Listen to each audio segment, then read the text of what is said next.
안녕하세요. 타타오입니다. 오늘은 도덕경, 노자의 도덕경을 잠깐 떠올리게 됐어요. 문득 어느 한 구절을 들었거든요. 노자의 수준을 감히 제가 들은 바로 말씀드리자면 노자는 대각자입니다. 여러 가지 표현이 가능하겠죠. 부처라고도 하고 열애라고도 합니다. 그 레벨을. 물론 부처나 열애도 수없는 층차의 레벨이 있는 모양이더라고요. 그래서 그분의 골수라고 할 수 있는 도덕경이 있죠. 그 깊이가 헤아릴 수 없습니다. 일반 사람들 또는 일반 학자들, 그 사람들이 상상하는 그 수준보다 훨씬 깊다고 보시면 되죠. 그래서 함부로 토를 달기는 두려운 일입니다. 하지만 무서워서 쳐다보지도 않는다면 이 세상에 그 글들이 무슨 싹을 틔우겠습니까? 그래서 가능한 한 있는 그대로 조촐하고 심플하게 쉽게 접근해 보겠습니다. 노자는 질문 하나를 세상에 던집니다. 명의어 신숙친, 그냥 우리말로 할게요. 한글로. 명예와 육체, 어느 것이 더 본질에 가까운가? 뭐 이런 뜻입니다. 다른 말로는 직역을 하면 어느 것이 더 가까운가? 친한가? 이 뜻입니다. 어떨까요? 명예와 육체, 몸과 어떤 내 그 직함이라든가 이런 거. 명예가 중요하고 체면이 소중한 듯 하나, 특히 이 동양에서는, 우리나라나 중국에서는 그렇죠. 근데 그게 사실 덧없는 것입니다. 세상에서는 소중하다고 아끼는데 저 하늘에서는 그 시야가 반대인 경우가 많죠. 어쩌면 몰라도 아무 지장 없는 어느 풀꽃의 복잡한 학명처럼 별 의미 없는 것일 수도 있죠. 마침 우리 집 마당에 이렇게 아름다운 꽃이 활짝 피었습니다. 이 꽃의 학명은 페오니아 락티플로라? 쉬운 말로는 작약입니다. 작약. 반면 육체, 몸이라는 것은 어떨까요? 몸도 죽을 때 가져가지 못하는 거라고 생각하시죠? 그래서 정신이나 영혼이야말로 더 소중한 것일까요? 그렇게 생각하는 분도 많을 겁니다. 하지만 사실은 물질과 영혼은, 즉 육체와 영혼은 둘이 아닙니다. 몸과 정신 역시 일성이죠. 하나의 성질, 하나입니다. 거친 내가 육체요, 미세한 내가 정신일 따름입니다. 지금 이 한마디가 가슴에 담기셨나요? 거친 내가 육체요, 미세한 내가 정신일 뿐. 내 몸이라 함은 그 모든 나, 거친 나, 미세한 나, 더 미세한 나, 이 모든 것을 이릅니다. 그러니 간단한 게 아니고 우리 눈으로만 보이는 그것이 아니고 간신비pe신으로 말해주고 뭐 뼈와 신경, 이것만으로 얘기할 수 있는 부분이 아니라는 겁니다. 광범위하죠. 수많은 층차 속에 있는 나. 그러니 소중하게 이를 데 없지요. 하나의 우주입니다. 인체가 소우주라고 하는 것은 비유하는 말이 아니라 진실입니다. 몸이 나 전체죠. 내 의식도, 내 업도, 내 덕도 다 내 몸에 속해 있죠. 죽을 때 가져갑니다. 놀랍죠? 덕이나 업은, 내 원신이라고 하는 그것은 죽음이 파괴할 수가 없어요. 왜냐하면 파괴되는 것은 분자 수준까지만이니까요. 원자 수준까지는 깨질 수 없습니다. 만일 원자까지 깨진다면 이 몸 하나가 화장터에서 완전히 파괴될 때 도시가 다 날아가겠죠. 도시 이상이 날아갑니다. 원자폭탄 이상이죠. 자, 노자는 이 시점에서 질문 하나를 더 얹습니다. 몸하고 돈은 어느 게 중요한가? 자, 명예와 돈, 이 두 가지는 말하자면 형제요, 절친입니다.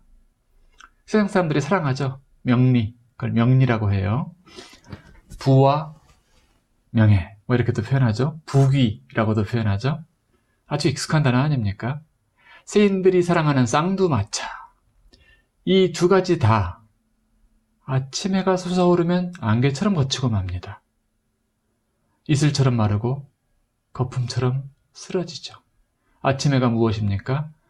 하루가 다하고 새로운 장이 열리면, 즉 죽음 그리고 새 삶이 다가올 때 그것은 흔적도 없죠. 몸도 쓰러지지 않냐고요? 아직.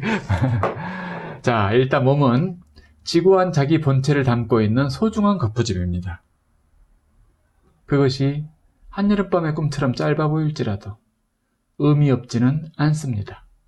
그리고 사실은 몸이라는 게 무한정한 가능성의 우주이죠.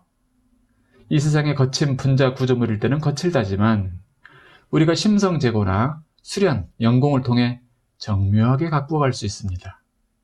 구체적으로 표현해 볼까요? 우리 몸의 세포는 분자로 이루어졌죠. 분자는 더 미시적으로는 원자의 집합이죠. 그것도 광대한 공간 속에 별무리처럼 분포된 원자 행성들의 우주라고 볼 수 있죠. 그 원자들은 같은 사이즈의 군집일 경우 분자보다 훨씬 고에너지 물질입니다. 이런 이야기는 책 전법륜을 참조하셔도 좋습니다. 훨씬 더 웅장하게 깊이 있게 나와 있죠. 우리 몸이 더욱 정묘해진다는 것은 더욱 미세한 면에서 정화된다는 의미이기도 하겠죠. 기본적으로 더 건강해지고 나아가 더 젊어지며 더 아름다워집니다. 자, 여기서 노자는 묘한 질문을 하나 추가합니다. 얻는 것과 잃는 것, 어느 게 더 괴로운가? 세인들은 하나라도 더 얻으려고 하고 구하려고 하죠. 길 가다가 쓸만한 의자 있으면 들고 올 정도죠. 하지만 하늘에서는 주로 거꾸로 봅니다. 얻는 게 병이 되곤 하죠. 내가 놓아버린 것이 병이 되는 경우는 드물어요. 내 귀로 흘러 들어온 못된 정보들이, 정리되지 않은 정보들, 난잡한 정보들이 나중에는 썩어서 악취를 풍기곤 합니다. 내 몸을 물들이죠. 못된 정보라는 건 명예에 붙어서 오기도 하고 돈에 붙어서 오기도 합니다. 그러니 참 밀어내기가 쉽지 않겠죠? 이렇게 외모를 자꾸 집착하여 당기려 하니 그게 내 존재의 텔로미아 꼬리를 자꾸 짧게 만듭니다. 엄밀히 말하면 내 존재의 영명한 빛을 가리는 겁니다. 검정 테이프 같은 것으로 칭칭 감아버린다고나 할까요? 손님이 주인을 포박해버리는 일도 자주 생깁니다. 여러분들은 어떤가요? 여러분의 주인, 포박되지 않고 눈이 가려지지 않고 지금 맑게 계신가요? 그런 외래 정보들, 그런 오만 것들을 내면에 다 아까워서 저장하려고 하죠. 그러니 나중에는 큰 탈이 납니다. 체하고 나중에는 소통이 막혀버리고 불통, 그래가지고 토해내야 될 지경, 난리가 날 지경이 되죠. 많은 게 꼭 좋은 게 아니고 쌓인 것은 언젠가 나를 묻어버립니다. 여기서 주의할 것이 있습니다. 부자가 나쁘다는 것은 아닙니다. 열심히 돈을 벌려고 하는 것이 나쁘다는 것도 아니죠. 책임져야 되니까. 나와 내 가족을. 만족할 줄 모름이 병이란 뜻입니다. 오늘 노자의 말씀의 핵심. 만족할 줄 모르니까 그게 병이다. 재물이 있고 없음에 담담할 줄 알면 부끄러운 일을 당하진 않는다. 최소한. 그런 말입니다. 자, 내가 담담하다고 해서, 내가 돈 보기를 담담히 한다고 해서 돈이 실망하고 나를 떠나버릴까요? 도망갈까요? 실은 그 반대입니다. 내가 담담한 것을 보면 돈은 오히려 힐끗힐끗 나를 쳐다봅니다. 나중에는 조금씩 더 다가오기도 하죠. 그럴 때 천천히 손을 내밀면 돈도 스스럼없이 내 손을 잡습니다. 우리가 끈끈한 집착만 놓을 수 있다면 명예에 대한, 돈에 대한, 또 기타 그 파리대가리 같은 시시한 것들에 대한 집착만 놓을 수 있다면 당신은 그만큼 가벼워지고 그만큼 솟아오르고 자유입니다. 당신은 대붕처럼 크게 대우주라는 대궁을 날아갈 수 있을 것입니다. 그걸 대궁이라고 해요. 큰 우주. 한없이 드넓은 바늘귀 사이를 비상할 수 있지요. 살아가며 이런저런 문제가 많죠. 그래서 때로는 은산철벽에 막힌 것처럼 막연함을 느끼는 분이라면 저를 찾아오셔도 좋습니다. 그것이 몸을 정화시키는 수련의 일이든 운명을 전환하는 이름에 관한 것이든 또 돈에 대한 이슈이든 상관없이 무료로 상담해 드리겠습니다. 010-2654-1244 이게 제 전번이고요. 저는 영종도에 삽니다. 인천 영종도. 섬사람이죠. 섬이라고는 하지만 전철도 다닙니다. 그리고 비행기도 다니죠.